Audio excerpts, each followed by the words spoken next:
Hi everyone, my name is Linda Jenkins and I am the owner of DOT FMCSA Compliance Specialist located out of Fresno, California. We today are making an announcement to help our fellow owners of transportation companies in establishing new hires, whether they're contract employees or regular employee drivers.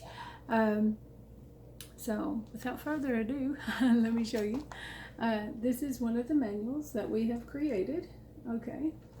And you'll notice in here, we go over the regulations that are required for when you're hiring a new employee, okay?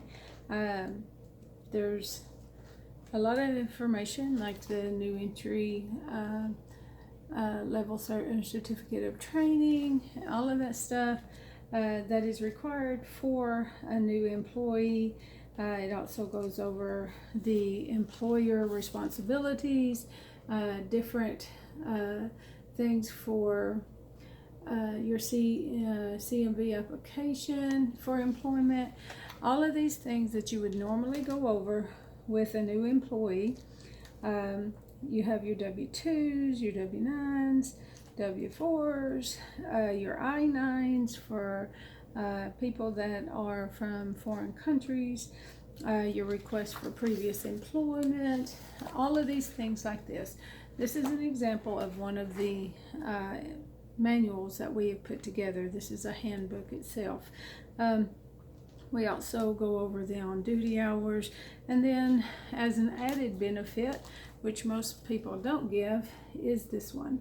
This one here will allow you to assist any new driver who may be handicapped on getting their handicap placards for your truck, so that you can also say that you're handicapable of helping people in that environment as well. So that is an example of just one of our manuals that we do offer. This one here is to be used like during orientation process. In addition to that, that same manual can be used during your DOT new entrance exam, or not exam, but your new entrance audit. Sorry, back to the school days. Anyway, but for the new entrant audit, you're going to need several specific types of information for them. Not only this employee handbook, okay, but you're also going to need, which that provides all the information that they need about the drivers that you are hiring, that they are qualified and they meet the specifications to be actually on your payroll.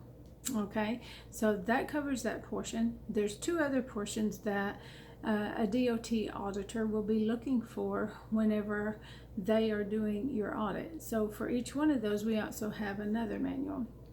One of the other manuals will be one that goes over your maintenance plan, your maintenance schedule, when it's done, how it's done, what to look for.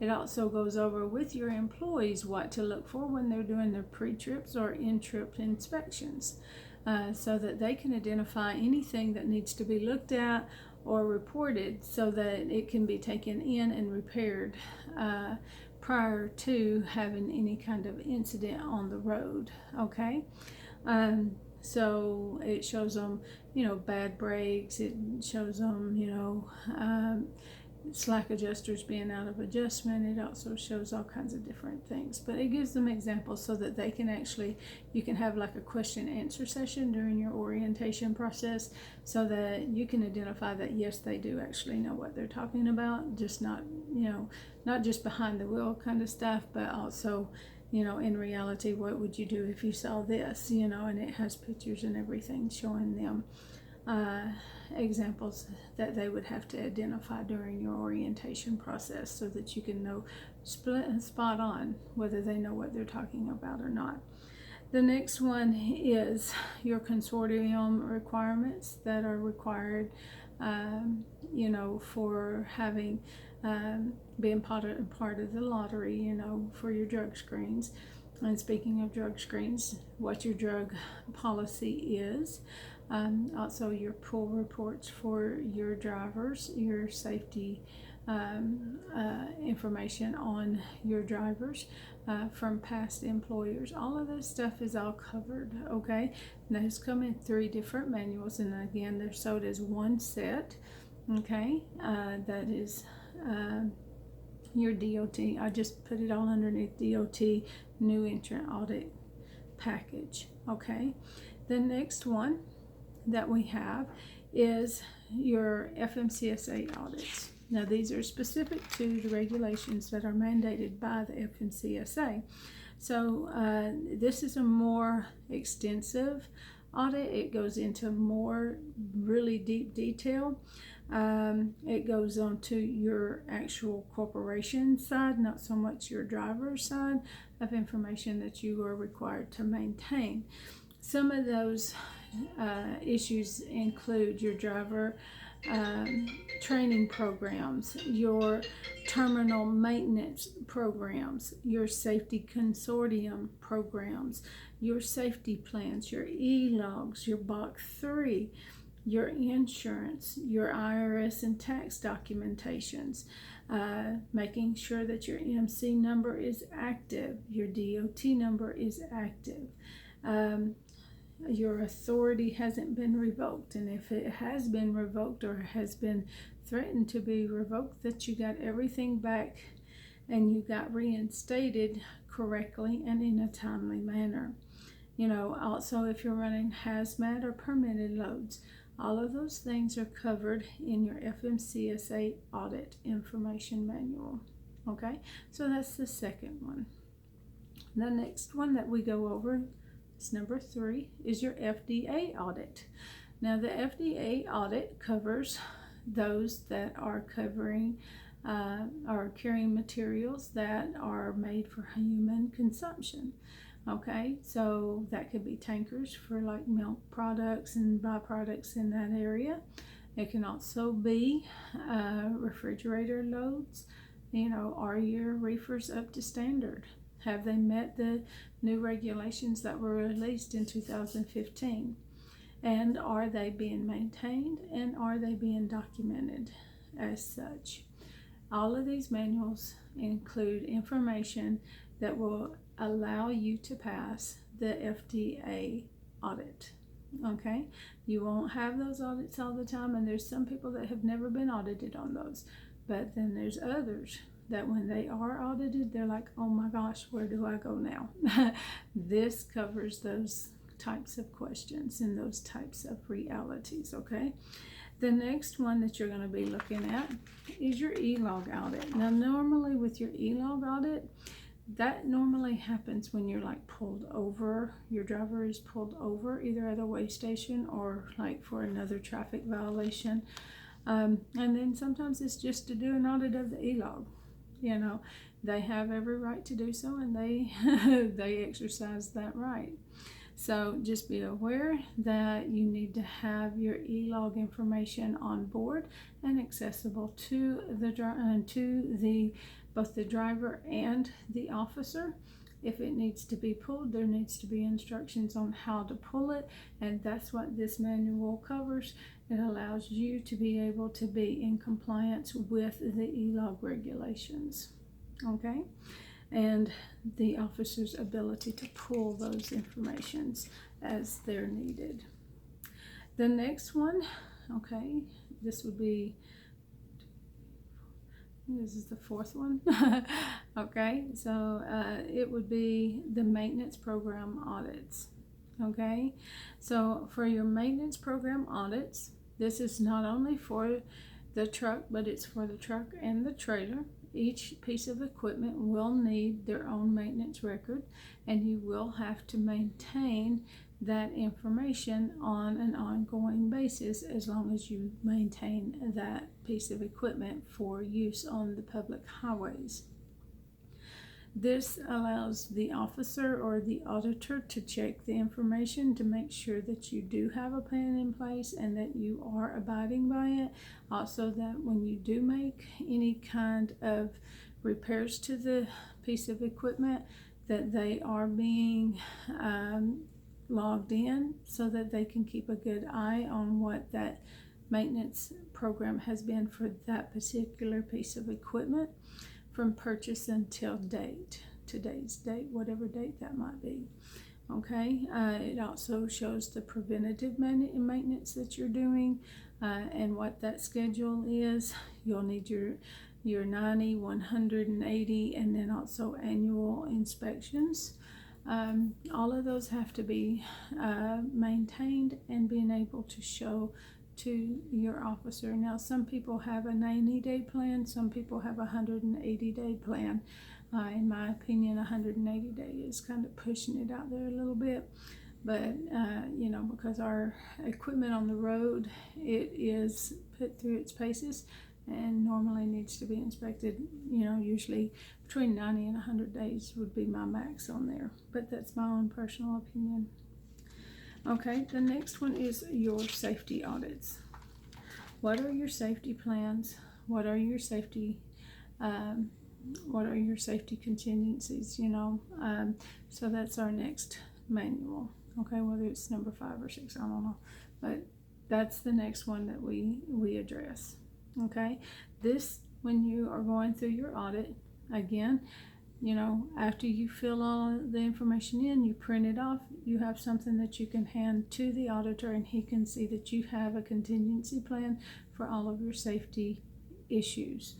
That can be, your driver safety training, for inclement weather, rollover prevention, driving through a school zone and a work zone, construction zones, working with the safety equipment, making sure that they have the right type of equipment, whether it's the hat, the glasses, the reflective gloves, reflective vest, the gloves for the winter time as well to protect their hands and their feet. They're wearing the steel-toe boots. Also, the reflective devices for the truck itself, the safety stuff like the triangles, the flares. Do they actually know how to set a triangle up?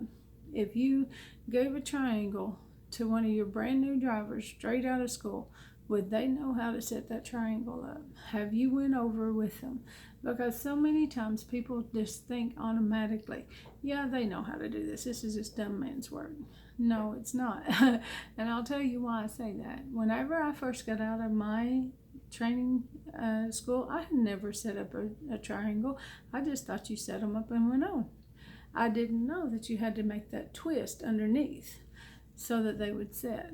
I mean, it only took me one time to figure it out, but I kind of felt stupid when I walked back to the truck and turned around and all of my triangles had done fell to the ground whenever one car passed. So, I mean, yeah, that's a girly thing to say, but that's what happened to me, and if it can happen to me, it can happen to other people as well.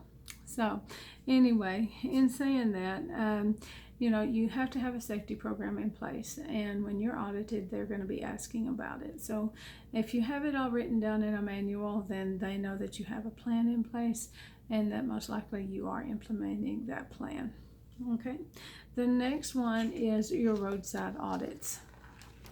The roadside audits happen when your drivers or yourself even get pulled over by DOT or by a state trooper or a police officer of any type.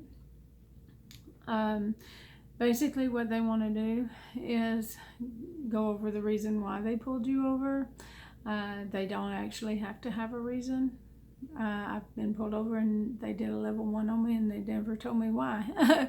They just did, I think it was because they were training another officer and they wanted them to show them, what to look for, but that's my own opinion. So just be aware that, when you're going through a roadside audit, you need to know what to say and what not to say to an officer. If you provide them with information that they weren't even going to ask you about, and they find that information to be incorrect, guess what? You can be ticketed over that, and you will most likely be. And if you are, then it's your own fault. You shouldn't have given them that information. If they only wanted to pull you over for one thing, and you gave them 20 bits of information about things that were wrong, well, guess what? You're going to get 20 different tickets and find yourself in a load of trouble. That's intimidation, and that's the world we live in, unfortunately. Nothing against them. That's just what happens, so just be aware of it. This manual here for our on-road audits, to me, is one of the best things that we provide, because it tells your drivers what to say and what not to say, or what to bring into a weigh station and what not to bring into a weigh station, when to bring that said information in and when to leave it in your truck. That will save them and you a lot of money. So to me, that's like our jewel. I mean, it's not the DOT New Entrant Audit manual by any means, but it's the practical one. It's the one that's going to get you out of a lot of trouble, and it's going to be the one that will lead you over to programs to help you in case you do find yourself in a situation. You know what I'm saying? So that's a really good one to have. The last one that we're going to go over today, and like I said, all of our manuals are growing, but the list of different types of manuals. But the last one we're going to go over today is our OSHA documentation audit. Okay, OSHA documentation retention audit. Okay, that is one of them that you'll have, and basically it goes over your workplace safety and your health and accident prevention plans. It also goes over your property damage prevention, and it also goes over your cost reduction and job efficiencies, your zero time lost, and your incident/accident reporting. Okay, this is all stuff that OSHA requires, and I know that a lot of people don't think about OSHA, but yes, you do have OSHA requirements as a transportation company.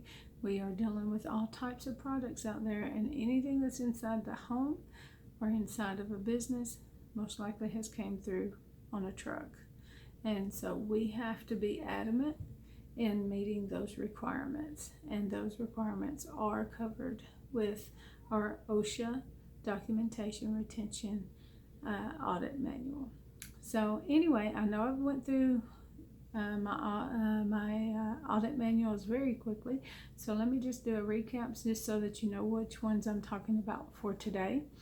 We have the DOT New Entrant Audit. That comes with 3 different manuals. One of them being your new employee handbook, your drug policy, and lastly, your maintenance program. And so then from there, we actually have one that is just a standalone drug policy. We have a standalone, which is a maintenance one. Okay, and then we also have the FMCSA Audit. We also have the FDA Audit, the E-Log Audit, the Maintenance Program Audits, the Safety Audits, the On-Road Audits, and the OSHA Documentation Retention Audit. All of those manuals are covered, and later on I plan to be putting together an individual video for each one of these audits and giving you the price of each one of them. I'm trying to hold back on giving my prices for the time being because I am waiting for a major announcement from She Trucking. I've partnered with them, and for all of their members to their site, that's shetrucking.com. they're going to be given a special rate, and so I'm holding off on my pricing until we make that special announcement. So stand by. We should be giving it, I believe, August 15th or around that time frame. So thank you guys for watching. I appreciate your time, and I look forward to hearing from you soon. If you're interested in my manuals, please direct message me, and I'll be glad to give you pricing without making the big announcement across the web yet. Okay, so thank you, ladies. Y'all have a wonderful time. Please be safe out there. Okay, thank you so much.